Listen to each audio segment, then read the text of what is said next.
با عرض سلام و احترام خدمت شما خبرنگاران عزیز و همشهریان عزیزم در شهرستان بم، شهرستان نرماشیر، شهرستان فهرج و شهرستان ریگان.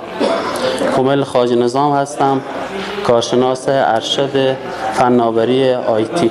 از اینکه در این عرصه حضور پیدا کردم، قصدم اینه که استفاده از فناوری آیتی در مدیریت جدید و اینکه استفاده از جوانان نخبه شهرستان بم، نرماشیر، فهرج و ریگان که بتوانیم مشکلات رو تا اون حدی که توان داریم مشکلات رو حل کنیم.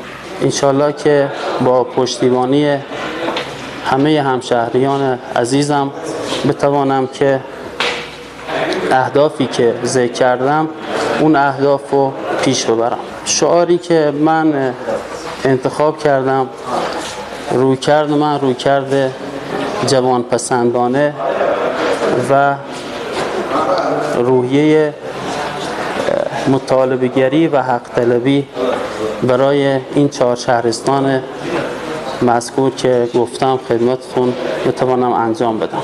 من هیچ طیف سیاسی نیستم، ولی بر این معتقدم که انسان هر کاری که میخواد انجام بده باید اون اصول مربوطه‌شو رعایت کنه تا به اون هدف یا به اون قله پیروزی برسه. انشالله که بتوانم تا آخرین لحظه بتوانم در این عرصه باشم و از حق همشهریان عزیزم در شهرستان‌های بم، فهرج، نرماشیر و ریگان